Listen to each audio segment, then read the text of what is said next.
दर्शकबिन नमस्कार। एपी सेन्टरको विशेष श्रृङ्खलामा यहाँलाई हार्दिक स्वागत छ।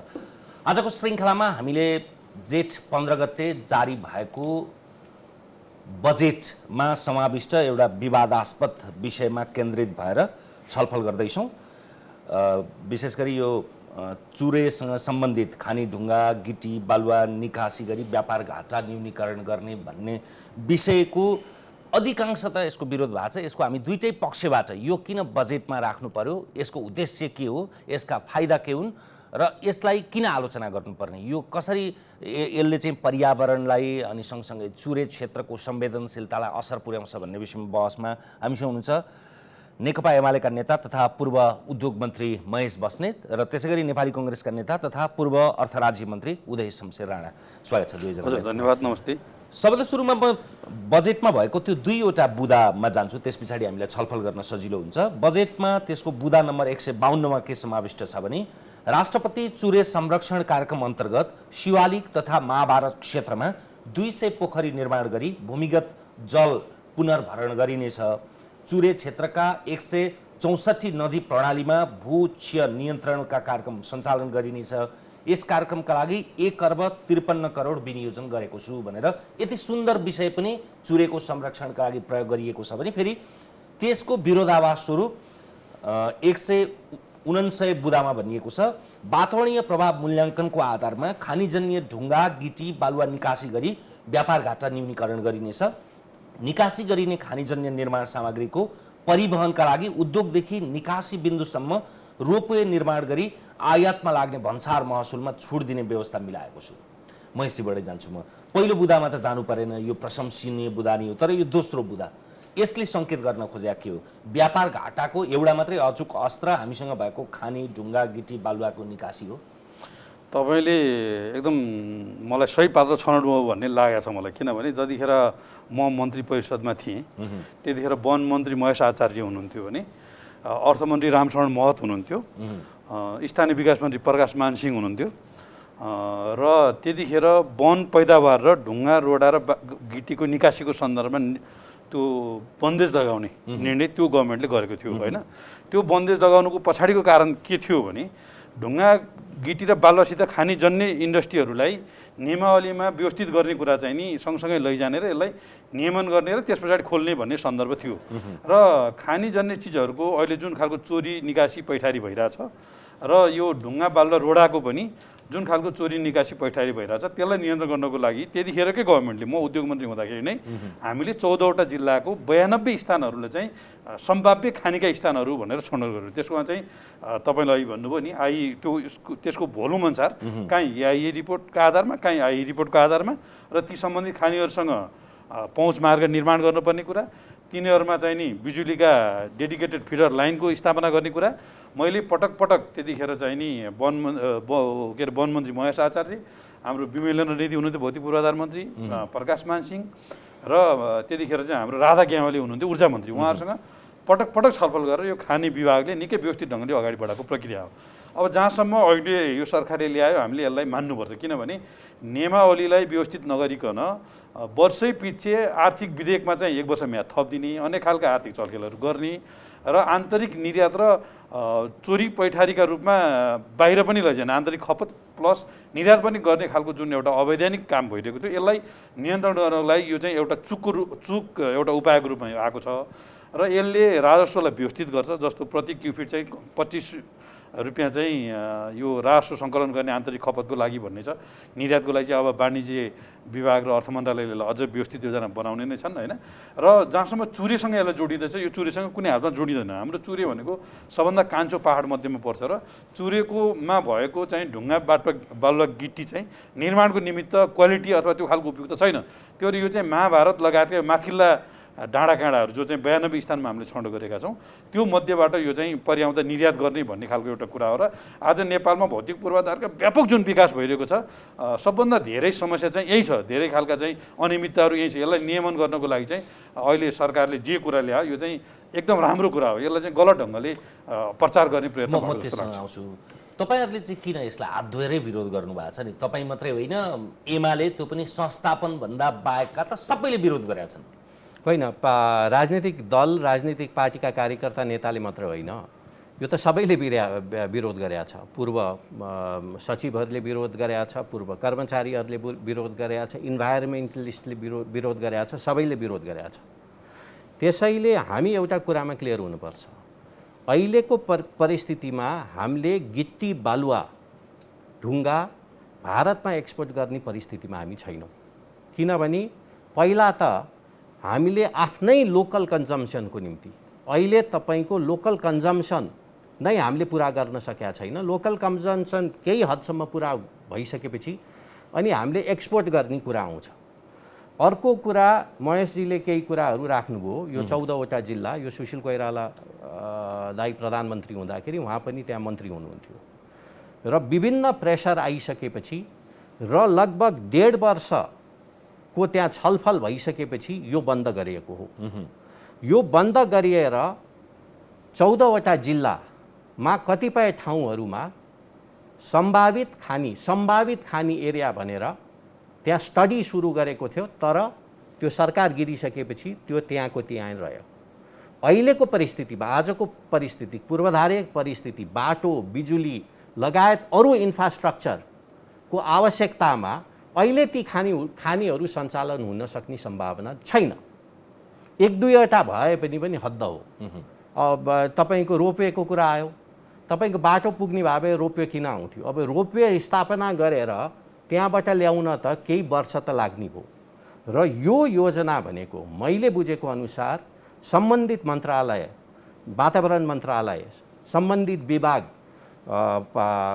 वन विभागहरूसँग सल्लाह नभई हामीले बुझेको अनुसार र विभिन्न पत्र पत्रिकामा आएको छ, सेतो पार्टीले पहिला निकाल्यो। मैले रामेश्वर खनालजीसँग पनि कुरा गरेको थिएँ र यो विशेष गरेर लुम्बिनी प्रदेशको मुख्यमन्त्री र सरकारको इनिसिएसनमा यो तपाईँको सिद्धिबाबा मन्दिर डाँडालाई केन्द्रित गरेर यो ल्याएको हो भन्ने कुराहरू अहिले पत्र पत्रिकामा आइरहेको छ र मलाई हो जस्तो पनि लाग्छ। त्यो होइन भने तपाईँको 14 जिल्लाको 92वटा खानीमा केन्द्रित भएको भए त पहिला त ती ठाउँमा त स्टडी हुन्थ्यो। कुनै स्टडी भएको छैन, इन्भाइरोमेन्टल स्टडी भएको छैन, फिजिबिलिटी स्टडी भएको छैन, पूर्वाधारहरू केही छैन र ठ्याक्कै बजेट अगाडि र चुनावको 6 महिना अगाडि यो किसिमको सल्लाह नभइकन र म मान्दछु अर्थ मन्त्रालयले विभिन्न बढी प्रेसर आइसकेपछि यो चुरे एरिया होइन भनेर एउटा पत्र पनि निकालेको छ। तर साथसाथै उद्योग विभाग, तपाईँको वातावरण मन्त्रालय, खानी विभाग र वन विभागले पनि यसको बारे हामीलाई थाहा छैन भन्ने कुरा गरेको छ। मैले नबुझेको एउटा कुरा हो, हामीहरू दुवैजना मन्त्रालयमा बस्यौँ र बजेट अगाडि विशेष गरेर सम्बन्धित मन्त्रालयहरूसँग सल्लाह हुने काम चाहिँ पहिला हुन्थ्यो। योजना आयोगमा सल्लाह हुने काम हुन्थ्यो। हामीहरूले पनि, अरू विज्ञहरूले पनि, पूर्व सचिवहरूले पनि विभिन्न ठाउँमा फोन गरेर सोद्धाखेरि यो किन यतातिर गएको भन्दाखेरि थाहा छैन भन्ने कुराहरू पनि फर्मल इन्फर्मल रूपमा पनि आएको छ। त्यसैले यो चाहिँ हामीलाई के लागेको छ भने यो चाहिँ चुनावलाई केन्द्रित गरेर र चुनाव खर्चलाई नजर राखेर हतपति अहिले चुरेमा जहाँ बाटो साटो पुगेको छ, बत्ती सत्ती पुगेको छ, झ्यापझुप पारिहालौँ भन्ने किसिमको कुराबाट केन्द्रित हो कि भन्ने मलाई लाग्छ। अब हाम्रो यहाँ महेशजी हुनुहुन्छ, उहाँ रुलिङ पार्टीको सांसद, त्यसैले म उहाँलाई दोष लाउन्न किनभने उहाँ त मन्त्रालयमा हुनुहुन्न। तर उहाँले तपाईँ र मभन्दा अलिकति बढी यसको बारे कुरा बुझ्नुभयो होला। यथापि उहाँ त सरकारमा हुनुहुन्न। उहाँले आफै सुरुमै भनिसक्नुभयो नि, म सही पात्र छनौट गर्नु हो यो विषयमा, यसको गृह कार्य र गर्भावस्थादेखि नै थाहा छ। त्यसैले म उहाँलाई चाहिँ आग्रह गर्न चाहन्छु, विशेष गरेर यो चुरे एरिया अत्यन्तै इन्भाइरोमेन्टली सेन्सिटिभ एरिया हो। यसले तपाईँको मधेसलाई मात्र होइन, तराईलाई मात्र होइन, यसले ग्लोबल वार्मिङको कारण यसले हाम्रो हिमालयन ग्लेसियरसम्मलाई पनि अहिले यसले अफेक्ट पार्छ। अहिले चुरेको परिस्थिति अलिकति विकृति हामी अलिकति थोरै म तपाईँलाई राखिदिउँ, मैले बुझेको होइन। जस्तो खानीजन्य उद्योगमा असङ्ख्य विकृतिहरू छन्। किन छन् भन्दाखेरि नियमावलीलाई हामीले लागू गर्न सकेनौँ। सरकारले खोलाबाट यति मिटर, वनबाट यति मिटर, मठ मन्दिरबाट यति मिटर, बस्तीबाट यति मिटर भन्ने जुन मापदण्ड बनायो त्यसलाई व्यवसायीहरूले फलो गरेनन्। त्यो फलो नगरेपछि के भयो त भन्दा व्यवसायीहरू, वन मन्त्रालय, वातावरण मन्त्रालय सबै निकायहरूसँग राखेर त्यतिखेर मलाई अहिले पनि याद छ ऋषि कोइराला भन्ने एउटा सहसचिव हुनुहुन्थ्यो हाम्रो प्रविधितर्फको, उहाँलाई हामीले त्यो नेतृत्व दिएर औद्योगिक प्रबन्धन बोर्डले निर्णय गरेर उहाँले अहिले उदयजीले भनेको जस्तो होइन सबै सरकारवालालाई राखेर हामीले नियमावली ड्राफ्ट गऱ्यौँ। यद्यपि त्यतिखेर स्थानीय मन्त्रालय हाम्रो प्रकाश मान्दाई हुनुहुन्थ्यो, सम्बन्धित मन्त्रालय त्यति धेरै चासो राखेन। अब त्यो मन्त्रालयको सचिव पनि यसमा व्यवसायमा इन्भल्भ हुनुहुन्छ, त्यही भएर चासो राखेन भन्ने पनि प्रश्न उठ्यो। अब हामीले त्यतातर्फ गएनौँ। जब यसलाई पास गर्ने बेला भयो त्यस पछाडि सबै व्यवसायहरू मिलेर कता प्रभावित गरे। हाम्रो अर्थमन्त्रीज्यूले चाहिँ 1 वर्ष म्याथ थपिदिने यथावस्थामा भन्ने कुरा आयो भनेपछि अहिले यथास्थितिमा म्याथ थप्दै जाने भनेको तपाईँले उठाएका यी तमाम विकृतिहरू, चोरी पैठारीहरू, यो अनेक खालका अनियमितताहरू जे भइरहेछ त्यो चाहिँ म्याथ थप्दै यसलाई कुनै नियमन नगर्ने, नियमावली नबनाउने, कुनै नीतिगत निर्णय नगर्ने कुराले देखेका समस्याहरू हुन्। अहिले 14वटा जिल्लाका 92 स्थानमा जुन खानीको छनौट गरेर त्यसमा सडक निर्माणको कुरादेखि लिएर त्यहाँ बिजुली व्यवस्थापनको कुरादेखि लिएर पूर्वाधार निर्माणका कुरादेखि लिएर त्यहाँ चाहिँ आइए रिपोर्टदेखि लिएर आइए र एआइए रिपोर्टदेखि लिएर यी सबै प्रक्रियाको जुन पुरा गरेर गभर्मेन्टले यसको चाहिँ आन्तरिक खपत र निकासको निमित्त समेत जुन लैजाने एउटा निर्णय गर्यो, यसले चाहिँ यसलाई बडो व्यवस्थित गर्छ। म फेरि पनि भन्छु यसमा चुरेको कुनै सम्बन्ध छैन, चुरेसित यो कुनै जोडेको छैन। प्रश्न होइन क्या, तपाईँले यो बजेट आएको 2 दिन पश्चातका सार्वजनिक लेखोट, अभिव्यक्ति सामाजिक सञ्जालमा मर्मज्ञहरूले बुझ्दै नबुझेर लेख्नेको कुरा होइन, तर त्यही मन्त्रालय त्यही विभाग सम्हालेर बस्नेहरू विपक्षीको धर्म होला, तर यहाँ प्रश्न विपक्षीले मात्रै गरेका छैन के। यसका मर्मज्ञहरूले यसरी यसको राष्ट्रपति चुरे संरक्षण समितिको संस्थापक अध्यक्ष रामेश्वर खनालजीदेखि लिएर सबैको यो विरोध चाहिँ किन? यसमा 2-3टा मनोविज्ञान सन्देह चिर्नु पर्यो भन्नु खोजेँ। होइन, 2-3टा मनोविज्ञान देख्छु म। एउटा सरकारले ल्याएको बजेट धेरै लोकप्रिय भएपछि कुरा काट्ने कुनै आधार नभएपछि एउटा गतिलो मसला पाइयो भन्ने ढङ्गले पनि कति साथीहरू लाग्नु भएको छ। त्यसमा त मैले के भन्नु छैन विपक्षीहरूलाई। अब दोस्रो चाहिँ नि हाम्रो नेपाल चाहिँ के छ भने गहिराइमा नबुझिकन सतहमा के कुरा बोल्दा चाहिँ पब्लिक कन्जम्सन हुन्छ र पपुलर भइन्छ भनेर बोल्ने चलन छ। म ती बोल्ने साथीहरूलाई के भन्न चाहन्छु भने हाम्रो खानी विभाग त्यही नजिकै छ नि, टाढा जानै पर्दैन नि। खानी विभागमा गएर 7 वर्षदेखिका हाम्रो अध्ययनका रिपोर्टहरू छन्, सबै कुरा हेऱ्यो भयो नि त। त्यो त हामी यसमा म संलग्न भएको छु, रविन्द्र राज जोशी संलग्न हुनुभएको छ, हाम्रो सोमप्रसाद पाण्डेजी हुनुहुन्छ, त्यस पछाडिका धेरै उद्योग मन्त्रीहरू, त्यस पछाडिका धेरै अर्थमन्त्रीहरू होइन, ज्ञानबहादुर कार्कीदेखि लिएर उहाँ समेत यसो संलग्न हुनुहुन्छ। उहाँले कतिको याद गर्नुभयो, नोटिस गर्नुभयो, किनभने धेरै विषय आएको उनीहरूले नभएको हुनसक्छ। वन मन्त्रालय, वातावरण मन्त्रालय होइन, शक्ति बस्नेतजीदेखि लिएर पूर्व मन्त्रीहरू अहिलेको चाहिँ हाम्रो अग्नि सापकोटादेखि लिएर यहाँ धेरै साथीहरूको चाहिँ राय सुझाव आएर यो चाहिँ जोडिएको छ। अब यो बेलामा चाहिँ हाम्रो राजनीतिक द्वन्द्व बढेको छ, त्यही भएर गतिलो मसला पाइयो भनेर विरोध गर्ने ढङ्गले गर्ने भने त एउटा कुरा हो। नत्र अहिले सरकारले खानीजन्य पदार्थलाई व्यवस्थित गर्नको लागि जे निर्णय गरेको छ यो चाहिँ बडो सही निर्णय गरेको छ, साहसिक र आँटिलो निर्णय गरेको छ। अब यसलाई अनियमित ढङ्गले जान्छ कि चुरेतिर पनि जान्छन् कि नदी नालातिर पनि जान्छन् कि व्यवसायहरूले अनियमितता गर्छन् कि राजनीतिक दलहरूसँग सेटिङ गर्छन् कि चुनावको उसमा चाहिँ गलत ढङ्गले प्रयोग गर्छन् कि भन्ने जुन जिज्ञासा उठेको छ त्यसमा त हामी सचेत हुनुपर्छ। मलाई जहाँसम्म लाग्छ त्यो कोणबाट यो कुरा उठेको छैन। अब एउटा मात्रै उदाहरण दिन्छु म, यद्यपि खोलासित सम्बन्धित छैन, त्रिशुली खोला भन्नु न, त्रिशुली खोला तपाईँ गजुरीसम्म जानुहोस् बालुवा छ, गजुरीभन्दा तल जानुहोस् पाँगो छ। हाम्रो नदी त त्रिशुलीबाट नारायणी हुँदै इन्डिया गएको छ, पाँगो गइरहेछ भनेपछि त्रिशुली नदीमा ठुलो ड्याम हामीले बनाउन सक्यौँ गजुरी अथवा चाहिँ त्योभन्दा माथि धार्केतिर कतै भने त्यसलाई त हामी बालुवा कलेक्सन गरेर बेच्न सक्छौँ र त्यहाँ चाहिँ ठुल्ठुला माछा पनि पाल्न सकिएला, पर्यावरणीय हिसाबले पनि त राम्रो होला। तर हाम्रो यति धेरै हामी चाहिँ हाम्रो चाहिँ विज्ञहरू, हाम्रो चाहिँ वातावरणविदहरू यति धेरै विज्ञ र विद छौँ कि हामी केही पनि गर्न हुँदैन भन्ने हाम्रो मानसिकता छ होइन। तपाईँको चाहिँ नि अब मार्बलदेखि लिएर होइन अनेक खालका खानीजन्य पदार्थहरू हामी इन्डियाबाट ल्याउँछौँ होइन। अफ्रिका लगायतका धेरै देशहरू अहिले पनि खानीमा, नर्वे भन्नुहोस् अथवा अरब भन्नुहोस्, पेट्रोलियम खानी लगायतका कुराहरू छ। अब हामी कहाँ यस्ता धेरै खानीजन्य कुराहरू पनि हामीले निकास प्रतिबन्ध लगाएका छौँ हामी नै मन्त्री परिषदमा भएको बेलामा। मलाई त के लाग्छ भने हाम्रा खानीजन्य पदार्थहरूलाई पनि व्यवस्थित ढङ्गले ऐन कानुन बनाएर नियमन गर्ने कुराको ग्यारेन्टी गरेर त्यसलाई पनि निकास खोल्नुपर्छ। अब हामी चाहिँ बन्द गर्ने अनि धोक्रामा राति चोरेर लिएर गएर नेपालको चाहिँ खानीबाट आएको चाहिँ ग्रेनेड र के भन्दा चाहिँ इन्डियाका बजारहरूमा पाइने जुन एउटा स्थिति छ, अब यसलाई कुरा चाहिँ हामी मिठो र क्रान्तिकारी कुरा गर्ने अनि कानुन बनाउने, नियमन गर्ने र यसलाई प्रक्रियामा अगाडि नलैजाने जाँदाखेरि त्यो अन्तत्वगत त्यो चोरी निकासीलाई फाइदा गरेर अनि त्यही क्रसर व्यवसायहरूसँग गएर चुनावको बेलामा चाहिँ 50,000 1 लाख रुपियाँ माग्ने जुन एउटा प्रवृत्ति छ यसलाई रोक्नको लागि चाहिँ यसले चाहिँ मलाई लाग्छ यो त माइल स्टोन भन्छ म त्यो त एउटा एकदम ऐतिहासिक र साहसिक धेरैले निर्णय गरेको। गरेको सन्देहलाई त अर्थ मन्त्रालयको हिजोको विज्ञप्तिले पनि चिरेको हुनुपर्छ नि त, होइन यो चुरेको दोहन होइन भनेर। होइन, अर्थ मन्त्रालयले बाध्य भएर त्यो गरेको मैले भनिहालेँ। अरू बाध्य भएर नै सही, होइन, गर्न त गर्यो, अब होइन, त्यसलाई उल्लङ्घन त गर्दैन होला नि त। गर्न त गर्यो, तर हामीले ढुङ्गा गिटी बालुवा एक्सपोर्ट गर्ने हो भने त हामीलाई एक्सपोर्ट गर्न सामान त चाहियो, एक्सपोर्ट गर्ने सामानै छैन। एक्सपोर्टै साँच्ची नै गर्ने हो भने चुरे फोड्नु बाहेक अरू हामीसँग अहिले विकल्प देखिन्न। त्यो त प्रश्न हो नि।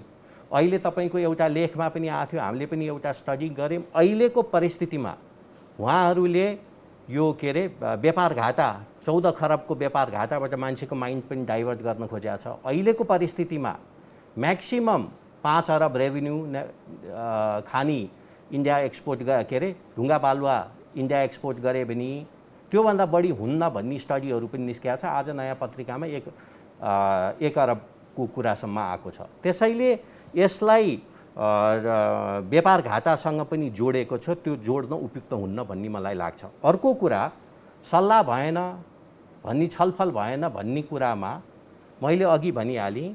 सुशील कोइराला प्रधानमन्त्री, हाम्रो मेरो मित्र महेशजी उद्योग मन्त्री, हाम्रो योजना आयोगमा डाक्टर पोखरेल हुनुहुन्थ्यो। त्यति बेला सल्लाह भयो, व्यापक सल्लाह भएर यो रोकिएको हो। तर यो जुन 14 जिल्लामा 92वटा खानीको बारे त्यो उपयुक्त छ कि छैन भनेर त्यहाँ स्टडी भइसकेको छैन। त्यहाँ स्टडी केही डिटेल स्टडी भएको छैन। त्यहाँ स्टडी गर्दाखेरि इन्भाइरोमेन्टल स्टडीदेखि फिजिबिलिटी स्टडीदेखि लिएर पूर्वाधारको व्यवस्थापन के छ हामीले सबै त्यो हेर्नुपर्छ। र अर्को कुरा व्यवस्थापनको कुरा हामीले अहिले उठिरहेछ। हामीले आन्तरिक खपतको व्यवस्थापन गर्न सक्दैनौँ। आन्तरिक खपतको व्यवस्थापन गर्न नसकेका बेलामा एक्सपोर्टको व्यवस्थापन हामी गर्न सक्छौँ? त्यो सम्भव हुन्छ? त्यसैले अब अर्को कुरा पनि उठ्यो, यो त पहिल्यैदेखि भइरहेको भन्ने। मेरो एउटै प्रश्न छ, अहिले 2/3 सरकारले तपाईँको बहुमत भएको सरकारले लगभग 3.5 वर्ष काम गर्यो। यही कुरा पहिलो बजेटमा किन नआएको? अहिले चुनावको मुखमा किन यो आयो? उहाँले हाम्रो महेशजीलाई मभन्दा राम्रो डिटेलमा उहाँले होमवर्क गर्नुभएको रहेछ। उहाँ त रुलिङ पार्टीको सांसद, हाम्रो प्रधानमन्त्रीसँग पनि नजिक भन्ने कुरा हामी सुन्छौँ। त्यति बेला नै उहाँ जस्ता युवा नेताहरूले गएर त यो गर्न पर्यो भनेर, यसमा होमवर्क गर्न पर्यो भनेर गर्नुपर्ने हो। यो अहिलेको परिस्थितिमा मैले भने त्यो बन्द गर्दा छलफल गरेको थियो। अहिले यो बजेटमा घोषणा गर्दाखेरि छलफल भएको छैन। छलफल भनेको तपाईँको सम्बन्धित मन्त्रालय मात्र होइन, यस्तो गहन महत्त्वपूर्ण कुरा जब पहिला मिलिजुली सरकारले बन्द गरेको छ, यो त अरू पब्लिक डिबेटमा पनि यो कुराहरू त पहिला उठाउनु पर्ने। यो जुन किसिमले चोर बाटोबाट यो बजेटमा ल्याएको छ, त्यसमा चाहिँ शङ्का गर्ने चाहिँ अलिकति मैले ठाउँ देख्छु। यसमा यसो गर्नु पर्छ। अब अर्को एउटा कुरा, जुन चोर बाटो भन्ने शब्द त मिठो शब्द होइन होइन। म फेरि पनि तपाईँलाई भन्छु, 71 सालमा हामीले निकासी रोक्नुको कारण चाहिँ यसलाई नियमन गर्ने, नियमावली बनाउने, व्यवस्थित गर्ने यति उद्देश्य हो, अरू कारणले यो रोकेको होइन।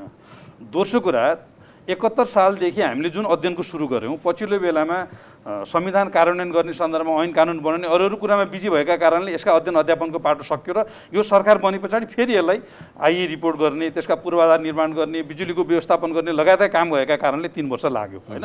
आज यो ठाउँमा हामी पुग्यौँ। अर्को कुरा, चुरे किन यसमा जोडिँदैन भने कुनै पनि कुरा एक्सपोर्ट गर्दाखेरि क्वालिटी हुन्छ।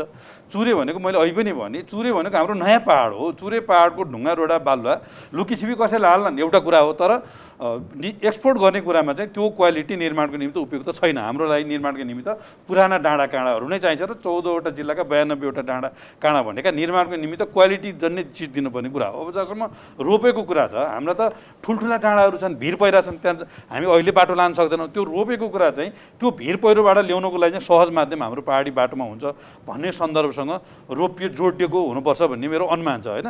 त्यसो हुँदाखेरि अहिले हामीसँग अनि सँगसँगै उहाँले भने जस्तो व्यापार घाटालाई अगाडि सारेपछि धेरै कुरा मथर हुन्छ भन्नुभयो, तर अहिलेसम्म उहाँले दिएको तथ्याङ्क र अध्ययनले हेर्ने हो भने त त्यो 14 खर्बको व्यापार घाटा कहाँ छ, त्यो त 14 अर्बको पनि व्यापार हुँदैन होइन। व्यापार घाटाको कुरा त हामीले खानीजन्य पदार्थमा हामी गएकै छैनौँ, वन पैदावारमा हामी गएकै छैनौँ। मलेसियादेखि काठ ल्याएर हामी खपत गरिरहेका छौँ।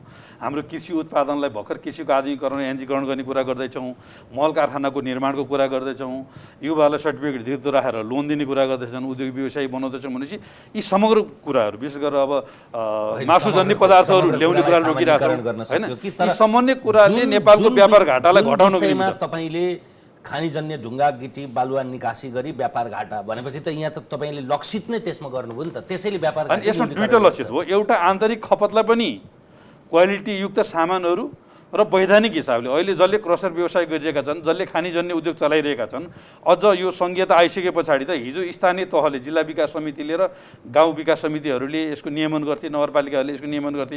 अहिले त्यो नियमन गर्ने संयन्त्र पनि भत्केको छ। त्यसो भएको हुनाले तल धेरै भद्रगोल छ, धेरै अनियमितता छ।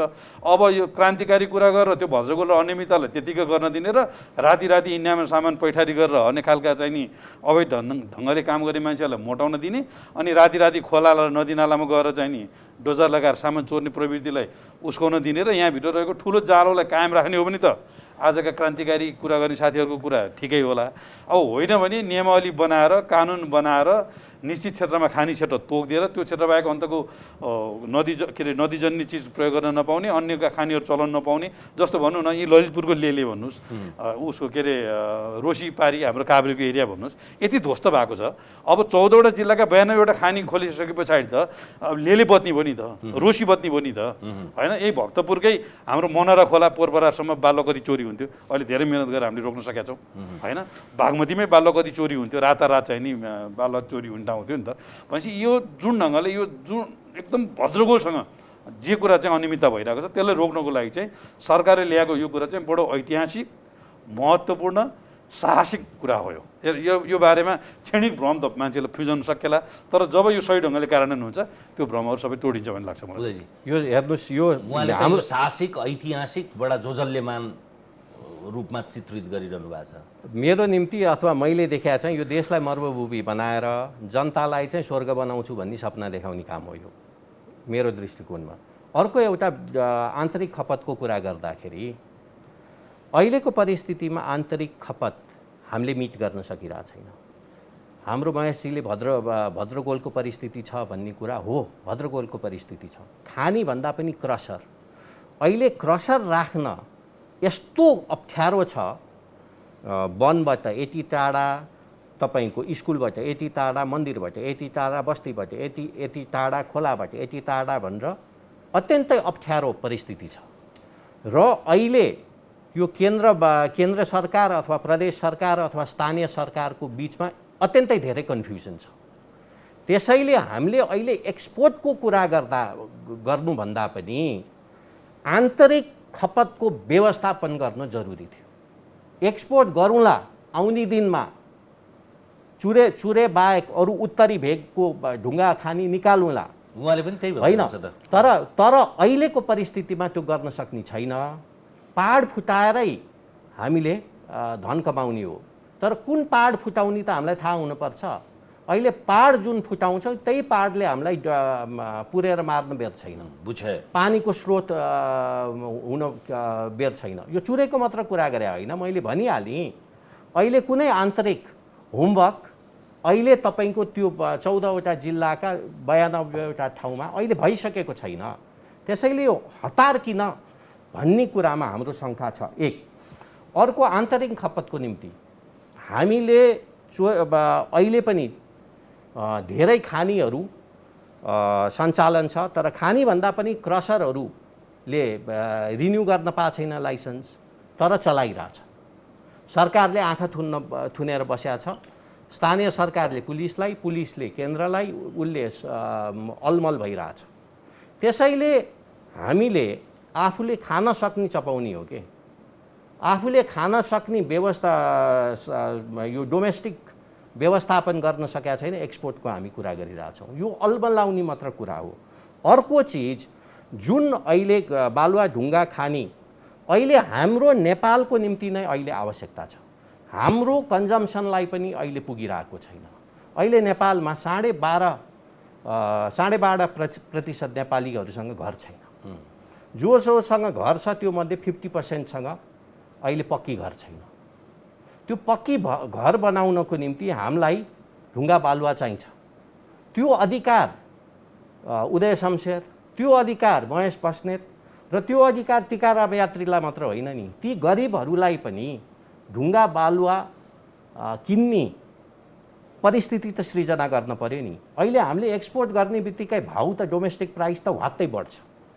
अर्को कुरा मैले नबुझेको है, हाम्रो फास्ट ट्र्याकमा धेरै बालुवा ढुङ्गा गिटी खपत हुन्छ र फास्ट ट्र्याक अहिले उहाँ पनि मन्त्री हुनुहुन्थ्यो, त्यो बेला फास्ट ट्र्याकको अगाडि सार्दाखेरि विमलेन्द्र निधि मन्त्री हुनुहुन्थ्यो। 1 खरब 10 अरबमा त्यो बेला एस्टिमेट थियो। अहिले त्यसमा सबैको विरोध सबैको नभनौँ, काङ्ग्रेसको बाहेक सबैको विरोध आइसकेपछि त्यो अहिले 3 खरब पुगेको छ त्यो योजना। तर बजेटमा फास्ट ट्र्याकको निम्ति जम्मा 8 अरब राखेको छ पैसा। भनेपछि अहिले सरकारले हाम्रो पूर्वाधार बनाउनतिर, सरकारी पूर्वाधार होस्, त्यो बाटो होस्, त्यो बिजुली होस्, त्यो इरिगेसन होस्, अथवा व्यक्तिको घर बनाउने तिर केन्द्रित नभइकन उहाँहरूको प्रायोरिटी अर्कैतिर छ।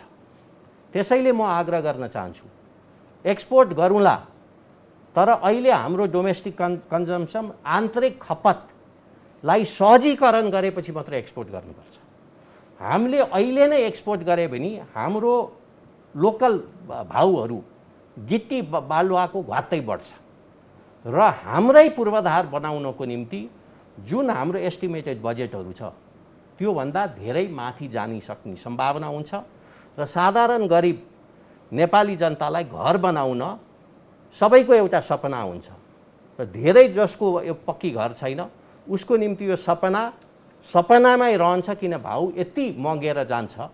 त्यसैले मेरो आग्रह चाहिँ सरकारलाई आग्रह छ, मेरो महेशजी उहाँ र म त युवा सङ्गठनमा तरुण दलमा हामीहरू सँगैसँगै अध्यक्ष पनि भएको हो, यो कुरालाई मध्यनजर राखेर गरिब नेपालीहरूको मुख हेरेर पनि यो कार्यक्रमलाई अहिले स्थगित गर्नु उपयुक्त हुन्छ। यसको दुईटा पाटोबाट, एउटा चाहिँ यो पर्यावरणको पाटो, यो 92 स्थानमा पर्याप्त अध्ययन भएको छैन, किनभने अध्ययन भएको भए त वातावरण प्रभाव मूल्याङ्कनको आधारमा भनेर भन्नै पर्दैन थियो होइन।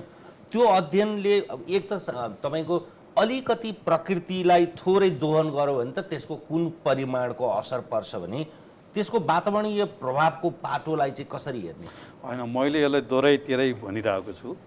अहिले हामी नेपालको विकासमा यति फड्को मारेका छौँ कि मैले एउटा मात्र उदाहरण दिन्छु। भक्तपुरमा हामीले प्राणी उद्यानको वरिपरि रिङ रोड बनाउँदैछौँ र वातावरणीय पर्यावरण मूल्याङ्कन भन्नु है तपाईँले, आइई रिपोर्ट 2 वर्ष लगाएर हामीले गरायौँ। त्यहाँ 322वटा रुख काटिन्छ देखियो, सब रिपोर्ट आएको छ। र यो 92वटा खानी चाहिँ हामी 7 वर्षदेखि सुरु गरिरहेको छौँ क्या। 3 वर्षदेखि यसको वातावरणीय पर्यावरण मूल्याङ्कन आइई भनौँ, एआइए भनौँ, त्यो सबै कुरा सम्पन्न भइसकेको छ। किन ढिला भयो भन्दा यो सबै कुरा सम्पन्न भइसकेको छ। पूर्वाधार निर्माणको निमित्त सडक बनाउने कुरा यसमा गइसकेको छ। तपाईँ खानीमा मात्र किन, निजी क्षेत्रको खानी पहुँच मार्ग भन्ने कन्सेप्ट ल्यायौँ हामीले। त्यतिखेर निजी क्षेत्रका सिमेन्ट उद्योगका खानीहरू जहाँ चुनढुङ्गा छ नि त्यहाँ चाहिँ हामीले पुर्याइरहेको छौँ। आज चुनढुङ्गा यति धेरै उत्खनन भइरहेछ, चुनढुङ्गाको कारणले हामी सिमेन्टमा आत्मनिर्भर छौँ। अब सक्यो, बर्बाद डुब्यो भनेर हल्ला गर्ने, किन हल्ला भइरहेको छ नि? त्यो भन्दा चुनढुङ्गा खानी त हामीले प्रयोग गरिरहेछौँ नि त, सिमेन्ट त आज हामी आत्मनिर्भर भइरहेछौँ नि त होइन। र जुन ढङ्गले भद्रको जस्तो भनौँ, अहिले आलुको सिजन छ, व्यवहारिक जीवनको उदाहरण दिउँ न।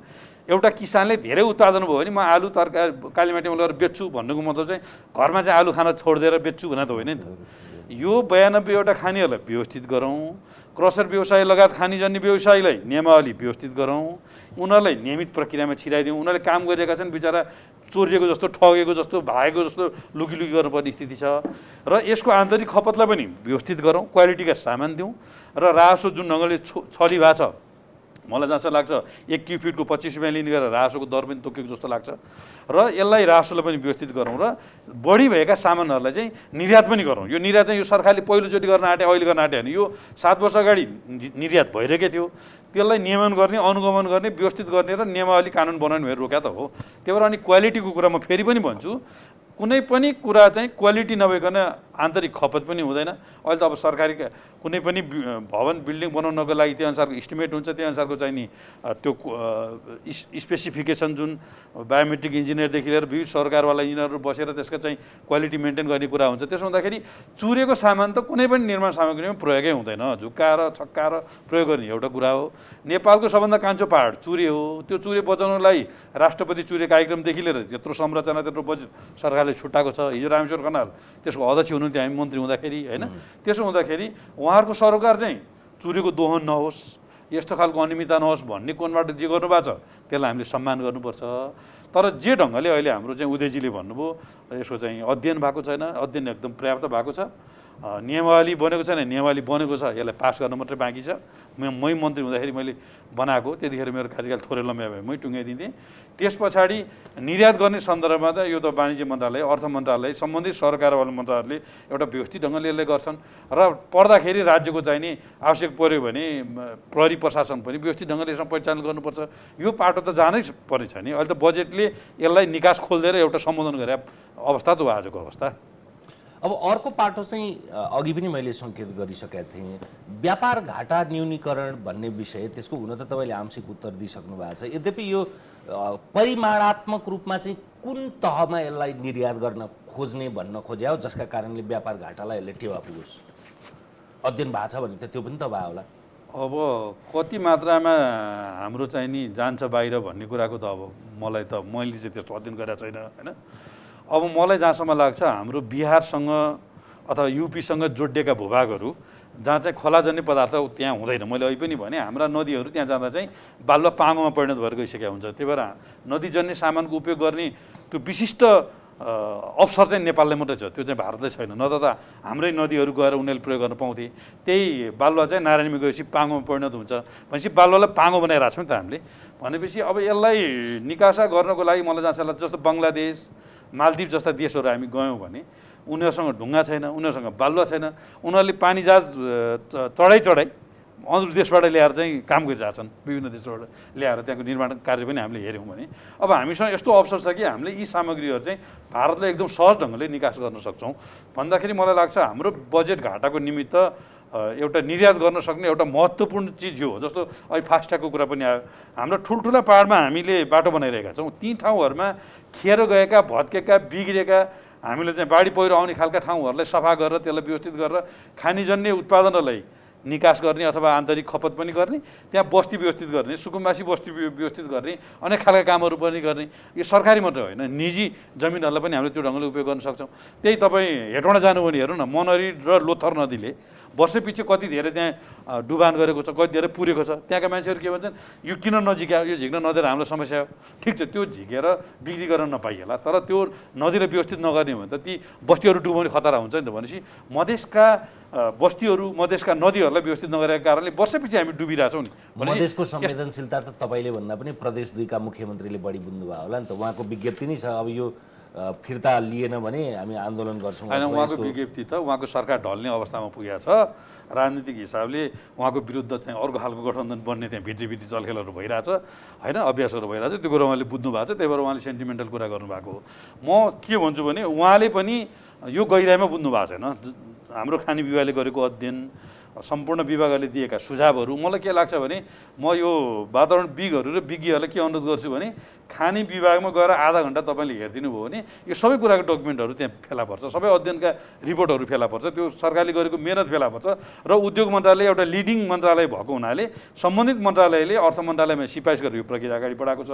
यसमा अब शङ्कर पोखरेल मुख्यमन्त्रीले दोष लाउनुको कारण पनि उहाँको सरकार विरुद्ध गठबन्धनले उहाँलाई हटाउनु खोज्यो, पछि जनता समाजवादी पार्टीले 4 जनालाई हटायो, उपेन्द्रजीहरूले, महेन्द्र ठाकुरहरूले उहाँलाई बचाउनु भयो। यो राजनीति चाहिँ त्यो सिद्ध बाबाकै दोहनका लागि ल्याएको रहेछ भन्ने कुरा त थाहा भइहाल्छ नि। आज प्रतिरक्षा गर्नुभन्दा पनि सबैले होइन, 14वटा जिल्लाका 92वटा स्थानहरू छन् नि, ती स्थानहरूबाट झिक्ने भनेपछि त त्यो 92 स्थान जाँदा पर्दैन।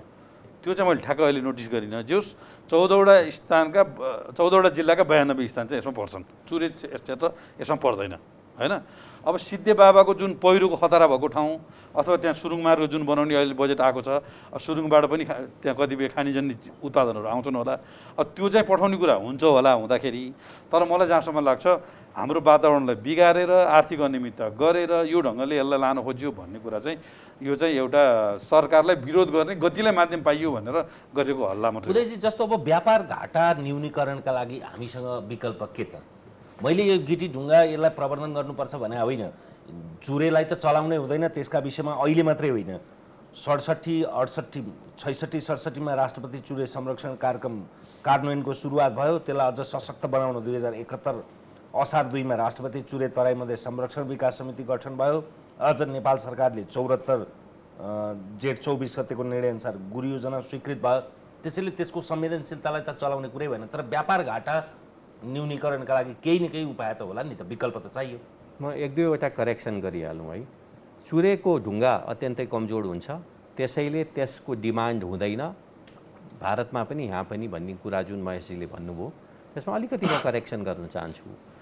जुन भारतमा क्वाड्राङ्गल नेसनल हाइवेहरू बनेको थियो, त्यो कलकत्ता र दिल्ली कनेक्ट गर्ने सेक्टर सबै बिहार युपीबाट कनेक्ट भएको छ र त्यो वाजपेयीजीको पालोमा सुरु भएको हो। तर मैले बुझेको अनुसार अधिकांश ढुङ्गा गिटी बालुवा त्यो हाइवेमा युज भएको, चुरेकै हाइवेमा युज भएको हो। चुरेकै ढुङ्गा गिटी बालुवा त्यो हाइवेमा युज भएको हो र त्यही कारण पनि उहाँ पनि मन्त्री हुँदाखेरि, सुशील दाई प्रधानमन्त्री हुँदाखेरि बन्द भएको हो। हाम्रै चुरेको त्यहाँ चोरेको होइन, धेरै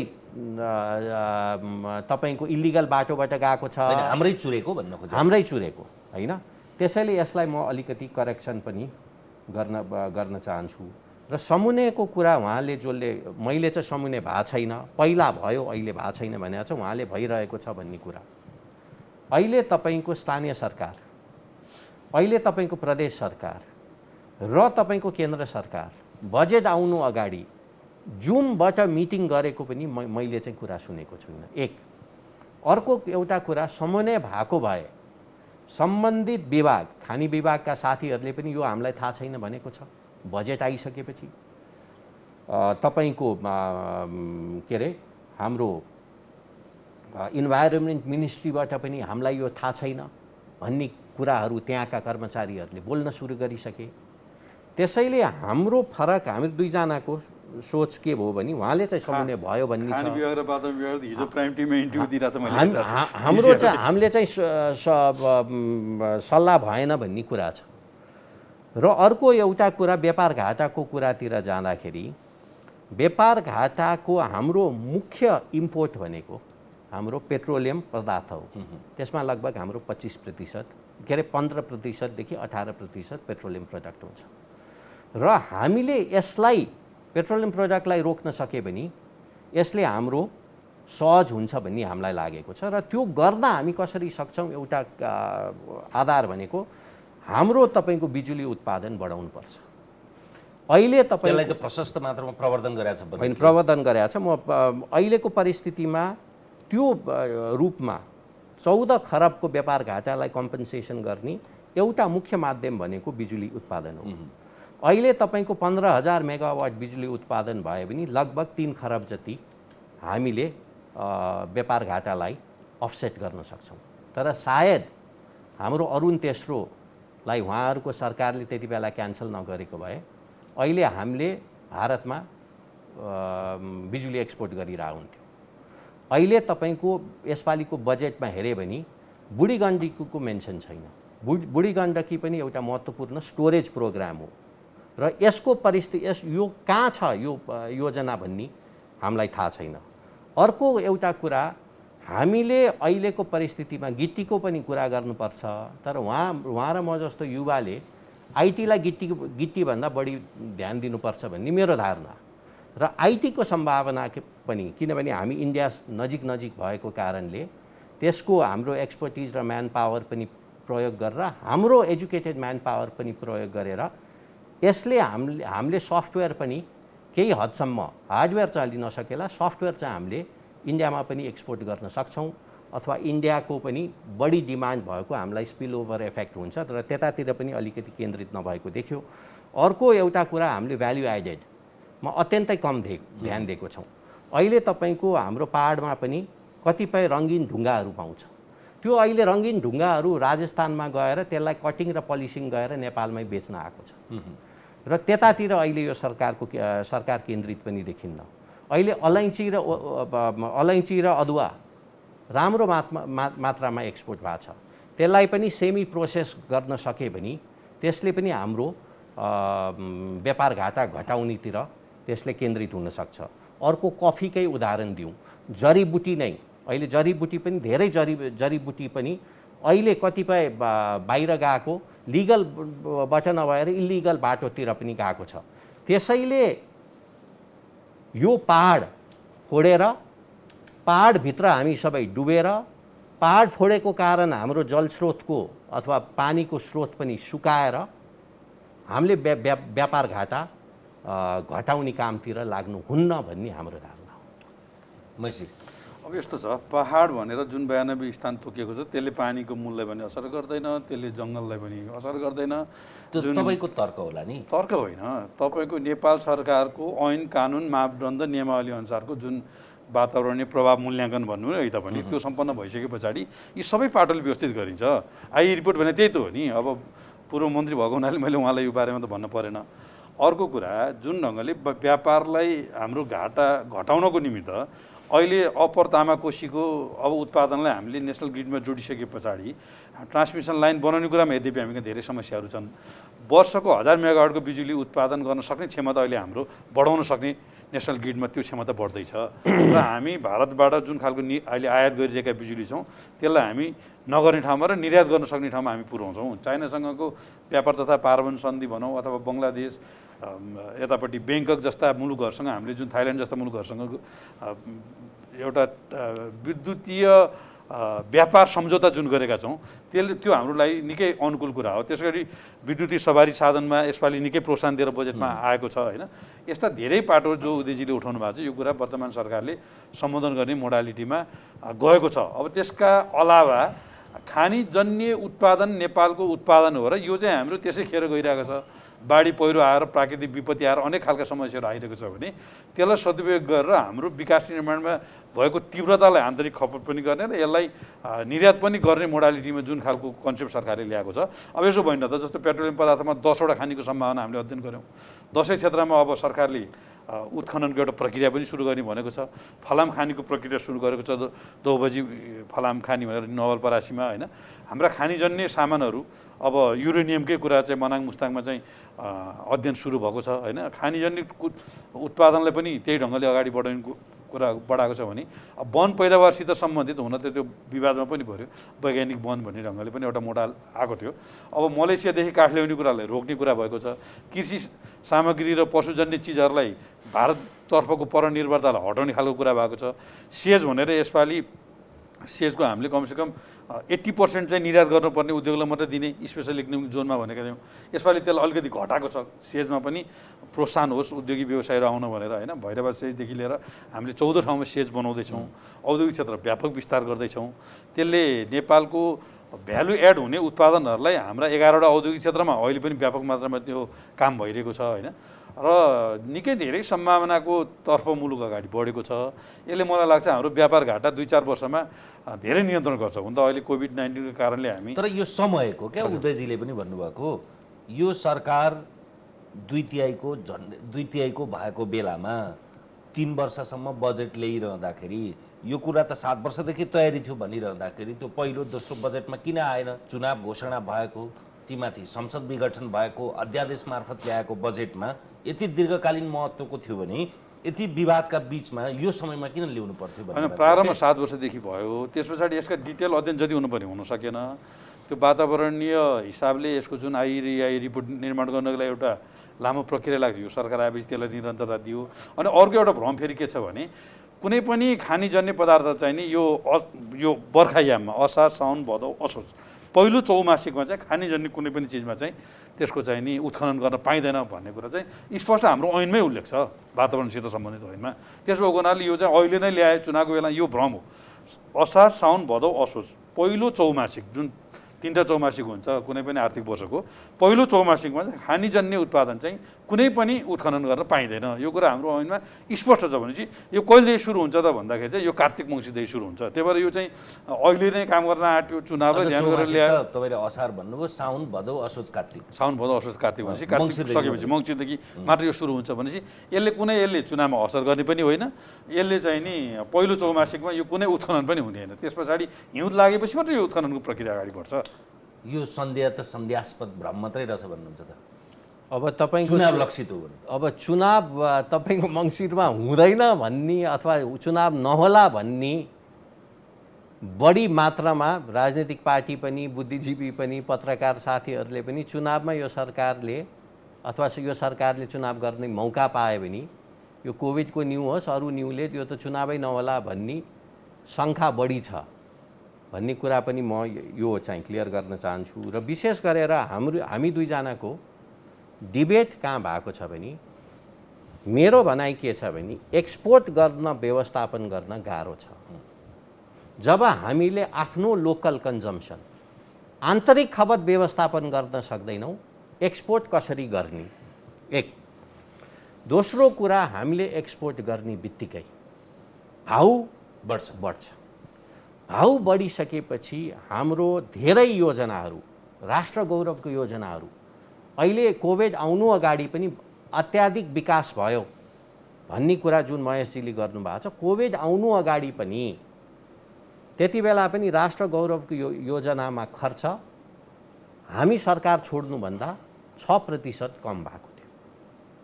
अहिले हाम्रो बजेटको सबैभन्दा ठुलो समस्या भनेको हामीले क्यापिटल एक्सपेन्डिचर, पुँजीगत खर्च गर्न नसक्ने परिस्थितिमा छ। र पुँजीगत खर्च गर्दा पनि हाम्रो योजनाहरूको भाउ चाहिँ एकदमै बढेर जान्छ।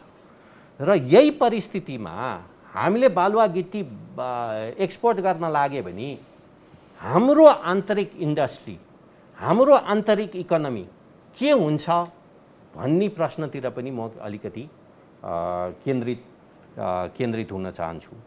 अर्को कुरा यो हामीले विशेष गरेर यो बालुवा गिट्टीको जुन भाउ बढिसकेपछि यसले व्यापार घाटामा अझै कसरी नेगेटिभ असर पर्छ भने हाम्रो डोमेस्टिक इन्भेस्टमेन्ट पनि कम हुन्छ, एफडिआई इन्भेस्टमेन्ट पनि कम हुन्छ, किनभने लगानीको भाउ पनि बढ्छ हैन, लगानीको कस्ट पनि बढेर जान्छ।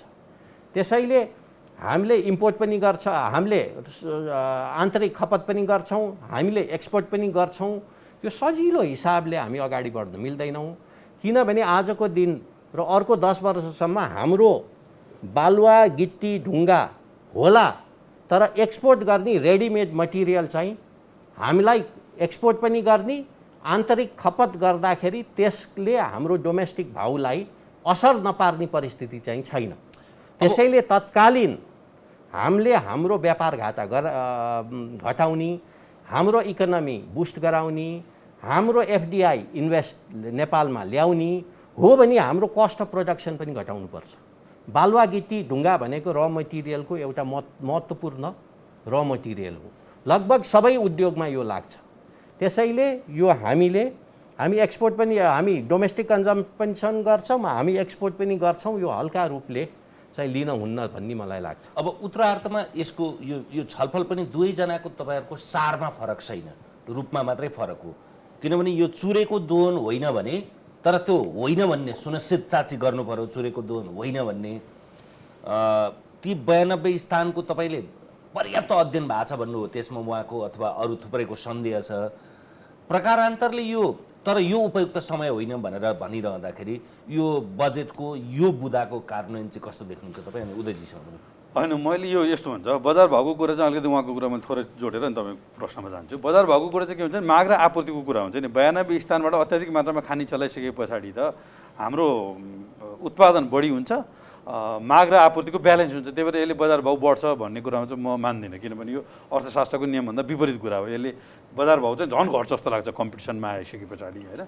अर्को कुरा, यसलाई पर्याप्त मात्रामा अध्ययन भएको छैन, समन्वय भएको छैन भन्ने कुरो, त्यो अध्ययन पनि भएको छ, समन्वय पनि भएको छ। अर्को कुरा, हिजो चुरेका सामग्रीहरू अवैध ढङ्गले जान्थे, चुरेका सामग्रीहरूलाई चुरेका सामग्री होइन भनेर बेच्थ्यो होला, अथवा त्यसपछि क्वालिटी चेकिङ भएको थिएन होला। अब चुरे बाहेक 92 स्थानबाट जाने भइसकेपछि चुरेबाट चोरी पठाएर जाने कुरा रोकिन्छ। यसले चाहिँ पोजिटिभ ढङ्गले चाहिँ यसलाई सपोर्ट गर्छ। अर्को, अब बजेटको यसको कार्यान्वयन कसरी हुन्छ भन्ने कुरामा चाहिँ मैले अहिले पनि भने, अब 92 स्थानमा सरकारले एउटा खानीको मापदण्ड बनाएर चाहिँ नि सूचना निकालेर त्यसको चाहिँ नि एउटा निश्चित राजस्वको चाहिँ न्यूनतम दर रेट राखेर सूचना निकाल्छ। त्यस पछाडि निजी व्यवसायीहरूले चाहिँ त्यसमा चाहिँ नि दाबी गर्छन्, निजी व्यवसायीहरूले त्यसको चाहिँ नि प्रक्रिया सुरु गर्छन् र उनीहरूले आन्तरिक खपत प्लस निकासी गर्ने कुरामा चाहिँ ऐन कानुन नियमअनुसारलाई फलो गर्छन् र यो प्रक्रिया अगाडि जान्छ र नेपालमा बनिरहेका राष्ट्रिय गौरवका ठुल्ठुलो योजनामा पनि यो व्यापक मात्रामा खपत हुन्छ, निजी घर निर्माणमा पनि यो खपत हुन्छ र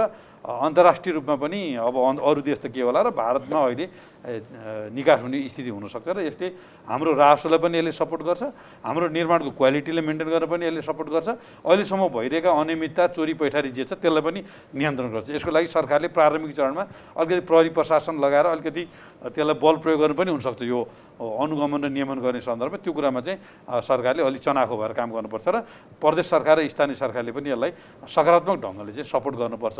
अब हिजो चाहिँ नि स्थानीय निकाय हुँदाखेरि जीविस र नगरपालिकाहरूले यसलाई कर उठाउँथे, सूचना निकाल्थे र उनीहरूले आफ्नो दायित्व ठान्थे। अहिले चाहिँ त्यो बारेमा अलिकति कानुन र नियम चाहिँ स्पष्ट नभएको हुनाले अलमलमा पर्नु भएको छ। यसमा चाहिँ म उहाँसँग केमा सहमत छु भने सङ्घीय सरकारले प्रदेश सरकार र स्थानीय तहसम्म मिलेर कतिसम्मको क्वान्टिटीको स्थानीय सरकारले गर्ने हो, कतिसम्मको क्वान्टिटीको चाहिँ प्रदेशले गर्ने हो, कतिसम्मको चाहिँ सङ्घले गर्ने हो, एउटा चाहिँ मापदण्ड र आधार बनाएर यसलाई व्यवस्थित गरेर जाने कुरामा चाहिँ नि नियमावलीले स्पष्ट व्याख्या गरेर जानुपर्छ र जुन खालको अहिले नियमावली चाहिँ क्रसर र खानी उद्योगलाई एकदम टाइट नियमावली भएको हुनाले कार्यान्वयन गर्न सकेन भन्ने उद्योग व्यवसायहरूको कुरा छ, त्यो नियमावलीलाई केही खुकुलो बनाएर सबैको नरम गरेर मिलाएर जाने हो भने चाहिँ यो नियमित हुन्छ र यो चाहिँ कानुनअनुसार जान्छ। उदयजी, मेरो दुईटा जिज्ञासा, एउटा चाहिँ यो खानी क्रसर जुन व्यवस्थापन भएको छैन भन्ने कुरा उहाँले गर्नुभयो।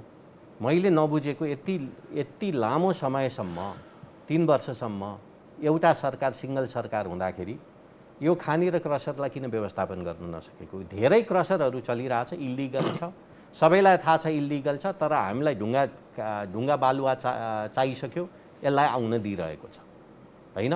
अब यसलाई चोर बाटो भन्नु कि कुन बाटो भन्नु होइन। अर्को कुरा, यो डिमान्ड एन्ड सप्लाईको कुरा, अहिलेको परिस्थितिमा हाम्रो खानी बालुवा रोडा उति नै हुन्छ, एक्सपोर्ट खोल्ने बित्तिकै डिमान्ड बढ्छ। यो तपाईँको इकोनोमिक्समा पिएचडी गरे हुनु पर्दैन अथवा अर्थमन्त्री बनेको मान्छे हुनु पर्दैन। डिमान्ड धेरै घट्दै बढिसकेपछि सप्लाई सेम भयो भने भाउ बढ्ने स्वाभाविक हो। अर्को एउटा कुरा, सल्लाह भयो नभएको विषयमा हाम्रो धेरै छलफल भयो र म उहाँलाई सम्झाउन चाहन्छु, तपाईँले पनि भन्नुभयो, अघि मैले भन्न बिर्सेँ, अब 2 नम्बर प्रदेशको मुख्यमन्त्रीले पनि एउटा विज्ञप्ति निकालिसक्यो, त्यसले स्पष्ट देखाउँछ अहिले केन्द्रको रुलिङ पार्टीको एलिटहरूको मात्र अहिले सल्लाह भएको छ। अहिले विशेष गरेर यो खानीको विषयले सबैलाई असर पार्छ र विशेष गरी मधेसलाई बढी असर पार्छ। अहिलेको सरकारले मधेसी पार्टीलाई चाहिँ चाहन्छन्, उहाँहरूको समर्थन चाहिन्छ, तर मधेस चाहिँ चाहेला जस्तो देखेन।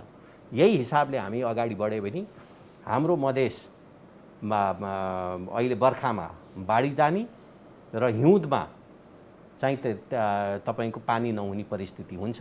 यो 2 नम्बर प्रदेशको मात्र होइन, विशेष गरेर यो सिद्धिबाबा मन्दिर डाँडाको कुरा हेऱ्यो भने यसले रूपन्देही, बुटवल र तपाईँको कपिलवस्तुलाई खत्तमै पार्छ। हस्, समयर संवादको लागि यहाँ दुईजनालाई धन्यवाद। हस्, धन्यवाद। हामीसँग हुनुहुन्थ्यो नेकपा एमालेका नेता तथा पूर्व उद्योग मन्त्री महेश बस्नेत र नेपाली कङ्ग्रेसका नेता तथा पूर्व अर्थ राज्य मन्त्री उदय शमशेर राणा। हामीले संविधानमा भएको खानीजन्य ढुङ्गा गिटी बालुवा निकासी गर्ने भन्ने विषयको यसको विवाद र यसका अरू पाटाका विषयमा हामीले चर्चा गऱ्यौँ। आजलाई एपी सेन्टरको यो विषय श्रृङ्खला यति नै। हेर्दै रहनुहोला AP1। नमस्कार।